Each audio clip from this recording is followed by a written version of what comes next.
দেশের পরিস্থিতি বড় নাজুক। আইন শৃঙ্খলার দিক থেকে ভয়াবহ একটা পরিস্থিতি তৈরি হয়েছে কয়েকদিনে। আমরা বৈষম্য বিরোধী ছাত্র আন্দোলনের মধ্য দিয়ে ফ্যাসিবাদকে পরাজিত করেছি।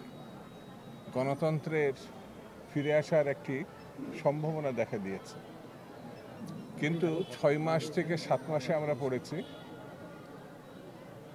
বাজার সিন্ডিকেটের অসম্ভব কষাঘাত, বেকার ছাত্রদের কাজ না পাওয়া, রাস্তাঘাটে চলতে গেলে যেভাবে পরিস্থিতি তৈরি হচ্ছে, ঘরের ভিতরে এসে মানুষ কুপিয়ে যাচ্ছে, হত্যা করছে।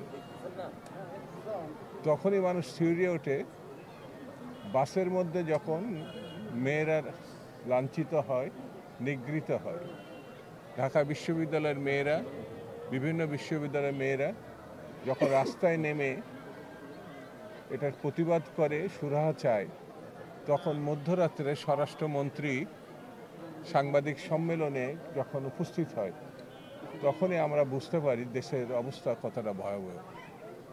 ডক্টর মামুন আজকে তাকে সম্বর্ধনা দেওয়া হচ্ছে নতুন বাংলাদেশ বা গণতান্ত্রিক বাংলাদেশের প্রত্যাশায়। যে ছাত্ররা কাজ করেছিল শিক্ষক হিসাবে, তার পাশে দাঁড়িয়ে যে স্বপ্ন মানুষকে সে দেখিয়েছিল, যে কারণে আজকে রংপুরে আমরা এই অনুষ্ঠানে হাজির হয়েছি।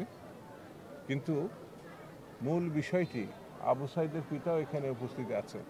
সে তার সন্তানকে দেশের জন্যে উজাড় করে দিয়েছে, কিন্তু সেই অবস্থা যদি আমরা না পাই, নৌবাহিনীর ঘাঁটিতে যদি দুষ্কৃতিকারীরা আক্রমণ করে এবং সেটি আমাদের দেখতে হয়, এর থেকে পরিতাপের বিষয় বোধহয় বাংলাদেশে আর দ্বিতীয়টি না। আমরা এই সরকারের এখনো পদত্যাগ দাবি করিনি, কিন্তু পরিস্থিতির উন্নতি না হলে মানুষ এই অবস্থা সহজভাবে মেনে নেবে এটা আমার মনে হয় না। বাংলাদেশ জাতীয়তাবাদী দল উন্নত বাংলাদেশ গড়ার প্রত্যয়ে 17 বছর ধরে তারা শহীদ হয়েছে, নিগৃহীত হয়েছে, জেল খেটেছে, নির্মমতার শিকার হয়েছে। সেই জন্য আমাদের বক্তব্য খুব স্পষ্ট, যত দ্রুত সম্ভব এ ভূখণ্ডকে মানুষের বসবাস করার উপযোগী করার পদক্ষেপ এই সরকার নেবে, এটা আমরা প্রত্যাশা করি।